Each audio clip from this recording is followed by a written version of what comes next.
Bonjour à toutes et tous. Il est des lieux où souffle l'esprit, comme disait Barès. Incontestablement, ces endroits que nous avons visités là dernièrement en font partie. Bienvenue, bienvenue à Alan Becquet. Je vous présente Alan Becquet.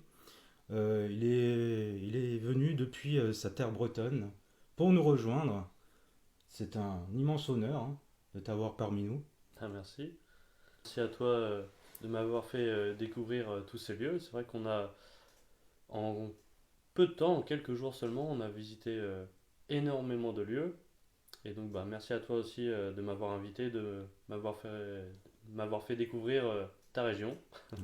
C'était véritablement enthousiasmant de pouvoir parcourir en fait ces lieux sacrés avec on va dire un spécialiste, des légalites. Et vous verrez que par après on présentera ses ouvrages. Euh, Allons dans le vif du sujet.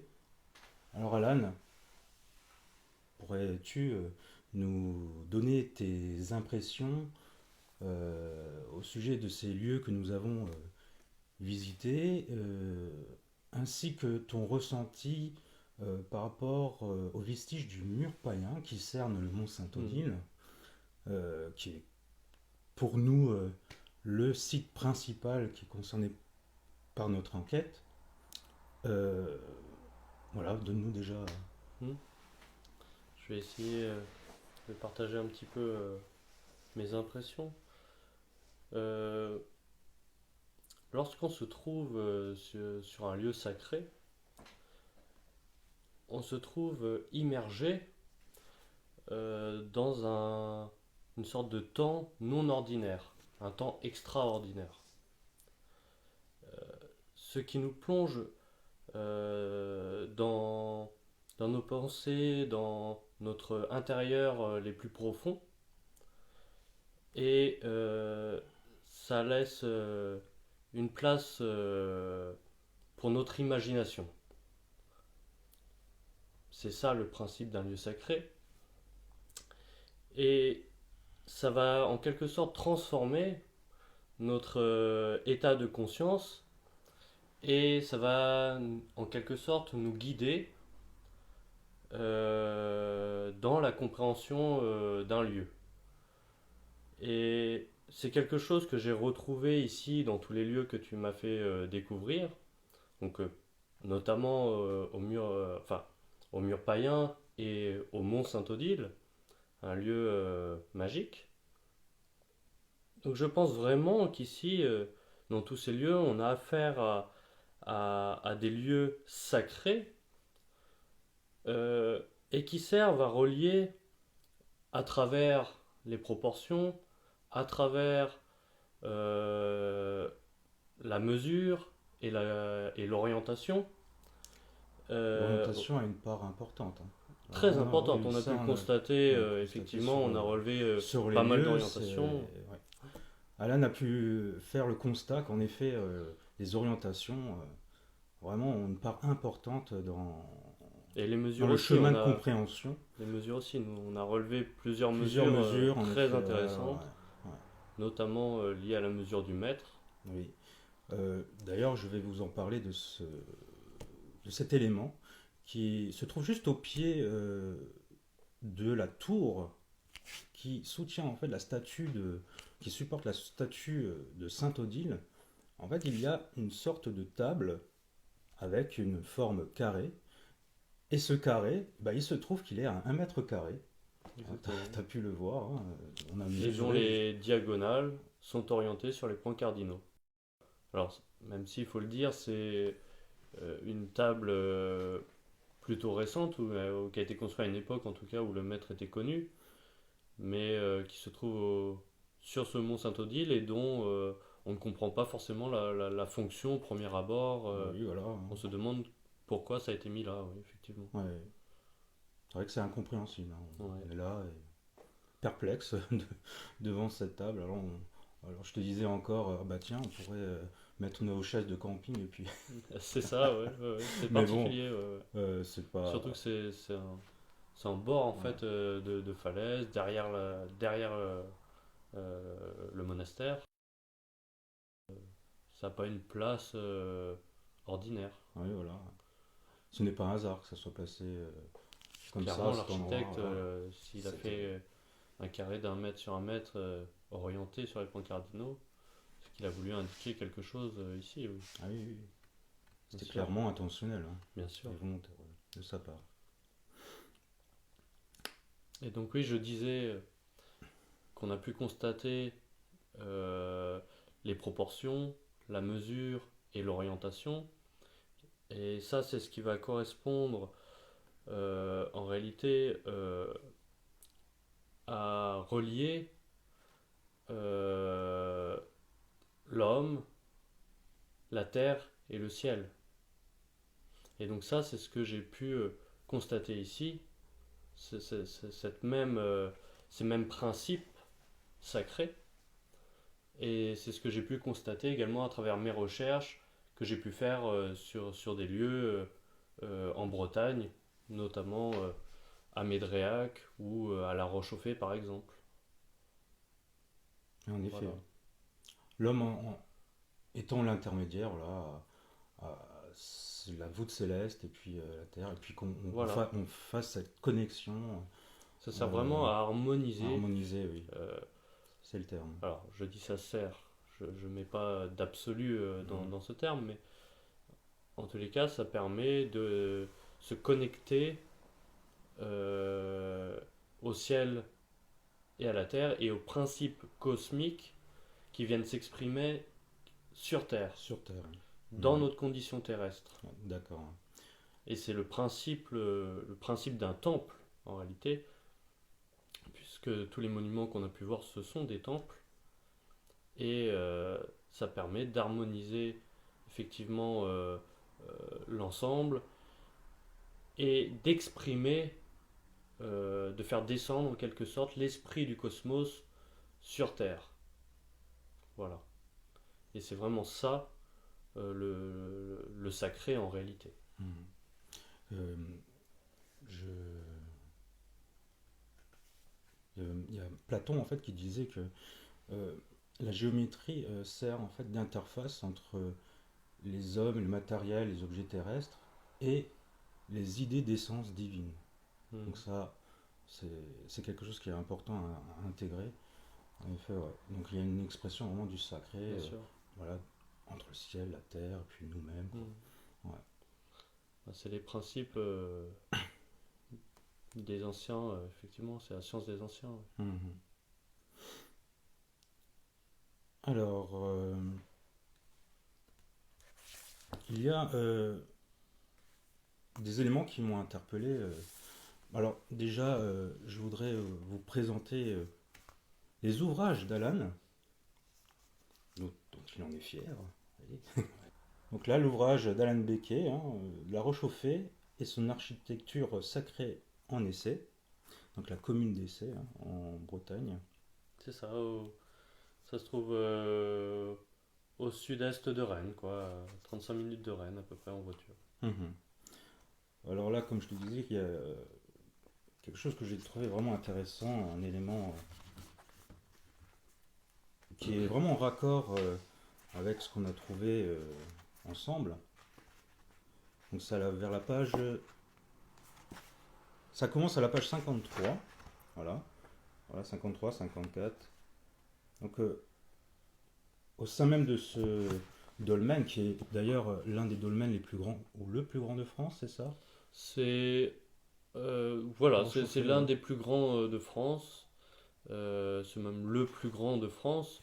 Alors, en termes de volume, il y a le dolmen de Bagneux, De Bagneux, oui. voilà, de Ouais, près de je l'avais Saumur, vu, qui c'est est vrai. plus imposant, mais Mhm. la, la Rochauffée est plus impressionnant encore, ne serait-ce que par le nombre de pierres. Ici, on a 42 dalles qui ont été transportées Ah ouais. sur 4 à 5 km. C'est pas rien déjà. Voilà.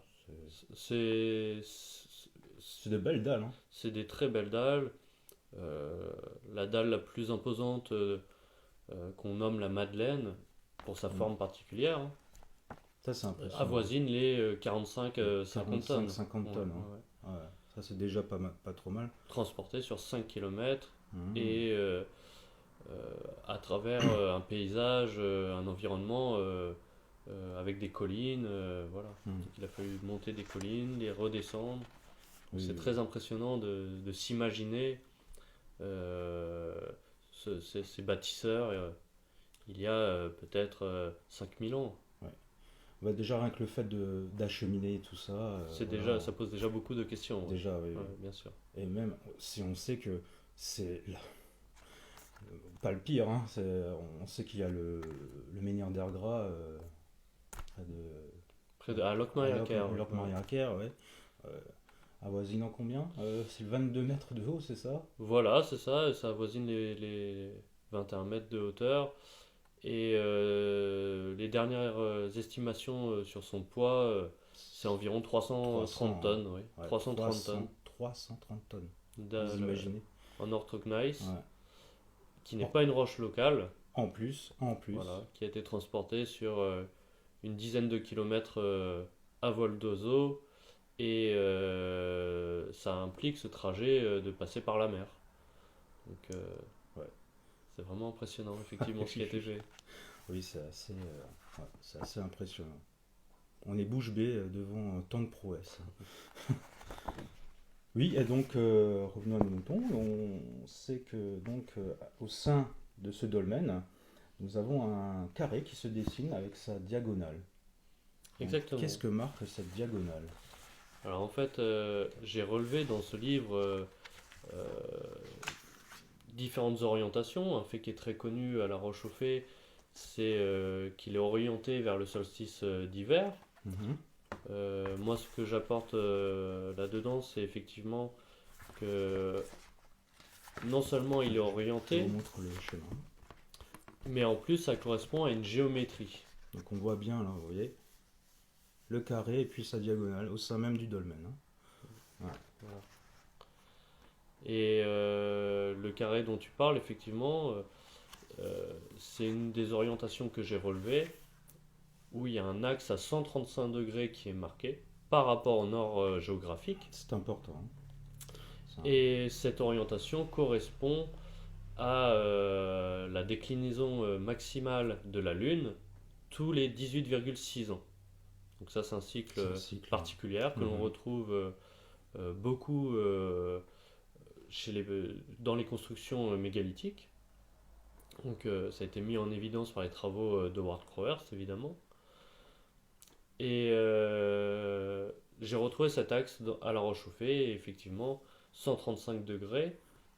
Si on veut connaître cette orientation par rapport aux points cardinaux, donc on soustrait 90 degrés, donc l'axe qui marque l'axe est-ouest, à ces 135 degrés, et ça nous donne 45 degrés. Donc on est Voilà. sur la diagonale d'une forme géométrique, la forme La plus géométrique élémentaire, la quoi, plus élémentaire, c'est élémentaire, ça, la plus simple. la plus simple, Le carré, la diagonale d'un et carré. le fameux carré. Et Mm. donc on a une correspondance astronomique Mhm. avec une forme géométrique. Voilà. Voilà. Avec Et toute sa ça, c'est ce symbolique que... qui l'accompagne, Exactement. puisque nous étions à la cathédrale de Strasbourg, évidemment, quoi, il fallait pas la louper. Et nous pouvons voir juste au-dessus des portails, voilà, ce fameux grand carré avec ce cercle intérieur. On parle de quadrature du cercle, mais en vérité, Le carré, c'est aussi le symbole de l'espace terrestre ouais. et le cercle de l'espace céleste. Mhm. Et donc le fait de mettre un cercle dans un carré, c'est relier le ciel et la terre. C'est la Terre. Et la cathédrale de Strasbourg est un temple. On dit que c'est la maison de Dieu, donc c'est la maison euh, qui, qui permet à l'homme de s'élever. Donc c'est exactement la même science que l'on va retrouver sur la cathédrale de Strasbourg ou sur d'autres cathédrales, hein, qui permet de relier l'homme, le ciel et la terre. Voilà. D'accord. Mhm. C'est exactement ce dont on parlait là au début par rapport Voilà. à. Et on retrouve sur la C'est- cathédrale de Strasbourg, d'ailleurs, Mm. on l'a vu sur le sommet euh, de l'horloge astronomique, enfin à l'extérieur, on a vu que sur le toit, à cet endroit-là, il y a la représentation du Soleil et de la La Lune. Lune. Ouais. Mhm. en effet. En tout cas, c'était vraiment intéressant de pouvoir parcourir cet endroit millénaire Ah bah, bien et sûr. sacré, parce il y a beaucoup d'initiations voilà, à recevoir de la part de ce bâtiment. Bien Hein. sûr.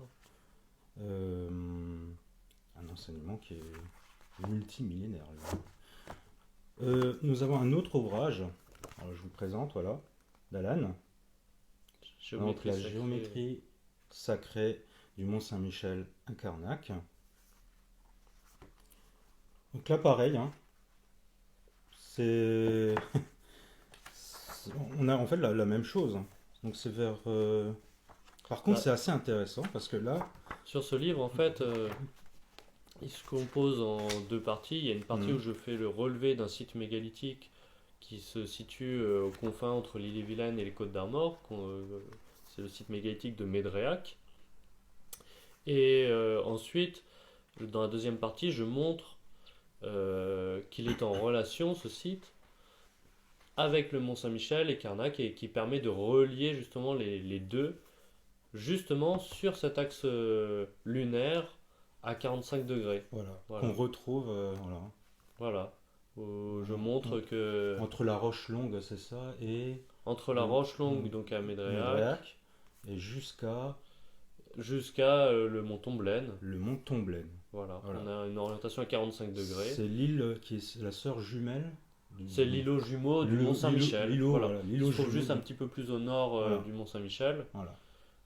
On est euh, vraiment dans la voilà. baie quoi. Qui a une Voilà. grande importance Ah aussi oui. dans l'histoire du Mont Saint-Michel, évidemment. Ah ouais. Et donc cet axe, si on part cette fois-ci du Mont Tomblaine et qu'on le prolonge jusqu'à Carnac, et ben on se retrouve exactement dans les alignements du Carnac, un endroit bien particulier où, que j'évoque dans le livre. Et voilà. Mhm. C'est un axe, C'est c'est pareil, c'est c'est lié à cette déclinaison maximale de la Lune qui mhm. semblait avoir une très grande importance pour les bâtisseurs des Ouais. mégalithes. Et Et on l'a vu à travers tous les monuments ici, monument ici, oui. qui a continué Mhm. dans le temps, puisqu'il y avait des sites ici qu'on a vus Mhm. qui étaient de l'époque mérovingienne. Ou, voilà. Il semblerait que d'ailleurs on était à un endroit qui se nomme la pierre Saint-Martin, la Martinstein en germanophone, et qui se situe à Ellert, entre Ellert et la Aube. Et enfin, ce menhir, hein, enfin, Ce on qui dit serait que c'est ce qui serait en réalité un dolmen, puisque le reste d'un dolmen. oui, nous avons lu dans un livre assez rare de l'ancien comté de Dabo, ben, qu'en fait, la tradition populaire appelait en fait cet endroit die gedeckte Fels, c'est-à-dire la pierre couverte. Et ça, c'est tout à fait intéressant. Alors, on pourrait croire qu'en fait, en réalité un dolmen. Et nous avons fait des mesures d'orientation. Avec les restes, c'est Ouais. très compliqué parce que le monument est très ruiné évidemment et puis il a Et été oui, ça, sans doute c'est remanié dommage. Mhm. puisqu'on a vu qu'il avait servi de borne pour la délimitation de trois comtés de la région. Mhm. Donc c'est évidemment très compliqué, mais en tous les cas il y a une dalle qui semble, on pense que celle-ci elle n'a jamais bougé, elle est très imposante et elle a deux surfaces bien planes et donc on a par curiosité simplement regardé l'orientation de cette dalle Mhm. et on a constaté qu'elle était orientée exactement à 45 degrés par rapport au nord Ah oui. géographique. Et donc on retrouve cet axe de déclinaison maximale nord de la Lune. Donc il est possible, c'est une hypothèse que j'ai émise en Mhm. regardant le site, que le monument avait une orientation vers, comme je le montre à la Roche-Chauffée. À la Roche-Chauffée, c'est la déclinaison maximale vers le sud, ici c'est vers le nord. Vers le nord. Oui. Et il est possible qu'effectivement il y avait un lien avec cet axe lunaire, d'autant qu'on a vu que beaucoup d'éléments étaient orientés à 45 degrés Oui, tout autour. tout autour. Ouais. Oui, oui.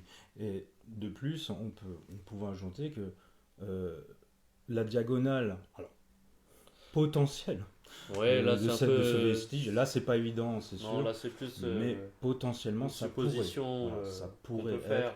la diagonale en fait de ce dolmen, qui est vraiment ruiné, mais bon, on le rappelle, pourrait coller Correspondre au lever de soleil. au lever du solstice d'été. Voilà. Voilà. Mais ça, c'est vraiment une supposition parce que l'état du monument nous permet pas de l'affirmer. C'est une En effet, possibilité. ouais. Bon, ce qui est dommage, mais bon, voilà, c'est le cours de l'histoire, les vicissitudes du temps et autres qui font que voilà, nous en sommes arrivés à ce point-là, quoi. Voilà. Voilà. En tout cas, voilà, ça c'est fait. Il y a un autre ouvrage que je voudrais vous présenter. Alors celui-ci est vraiment très important. Voilà. Donc Mégalithe, principe de la première architecture monumentale du monde, par Howard Crowhurst. Euh, c'est un livre que je vous conseille vraiment. Alors pour tous ceux, toutes celles qui euh, souhaitent aborder cette philosophie à travers ces géométries sur Terre, tracées sur Terre, entre ces vestiges très anciens, euh, vraiment on vous recommande ce livre. Bah, Vraiment. ce livre apporte en fait toutes les Les clés clés, de voilà. compréhension Mhm. au principe des monuments anciens euh, à travers notamment, alors je ne vais pas l'évoquer en détail aujourd'hui, mais à travers le quadrivium notamment. Et donc ce livre permet vraiment d'aborder finalement les mégalithes, les appréhender et de pouvoir les comprendre vraiment à travers tout ce que j'ai évoqué précédemment. Mhm. Ouais. Il est vraiment très important, vraiment procurez-vous-le, il est essentiel. Un peu plus maintenant local, hein. Le livre de François Pétry, archéologue, donc le Mont Saint-Odile. Donc ce livre-là vous donnera des détails sur le mur païen, notamment. Et puis il y a quelque chose de très intéressant que nous allons reprendre dans notre enquête. C'est à la page 30 de ce livre où nous donnons une mesure quasi exacte du fameux axe entre le Meilenstein et le Hagelschloss, alors à leurs extrémités. Alors à la page 30, on nous dit clairement, du Meilenstein jusqu'à la pointe du rocher du Hagelschloss, nous avons 3250 mètres. Nous avons nous-mêmes fait les mesures entre ces deux points. Il y a 3258 mètres en relevé GPS. C'est à plus ou moins 2 mètres près, mais actuellement, les outils de mesure que nous avons embarqués avec nos smartphones, c'est vraiment précis en fait, hein. Voilà, la mesure est précise. On peut même le vérifier après sur les applications géospatiales. Ça colle, ça colle. Donc voilà, nous avons terminé, hein, cette interview qui a duré un petit peu plus longtemps que prévu, mais bon, euh, c'est bien de donner un peu plus de détails, voilà, sur ce que nous avons vécu là ensemble, voilà, ce que nous avons constaté, la manière dont on a évolué, voilà, nos impressions et autres. En tout cas, je suis très heureux d'avoir pu faire ce bout de chemin avec toi et nous avons pu vraiment voir les lieux aux alentours et en si peu de temps en plus. C'est ça, oui, En oui, si on peu de avait un temps. temps très Très limité. limité, oui. Et pour vous dire, là, cette interview, on l'a fait juste avant que tu partes, quoi. Oui, c'est ça. Voilà, donc c'est un peu dans la hâte. Voilà, je te remercie encore, hein. Bah, c'est moi qui te Voilà. remercie pour Et bon m'avoir retour, hein. accueilli ici déjà Il n'y a pas de souci, et puis c'est un m'avoir honneur. fait découvrir ces lieux qui sont magnifiques, Ouais. effectivement. Et il y En a tout encore cas, plein de mystères à ah oui, découvrir. il y a tant à découvrir.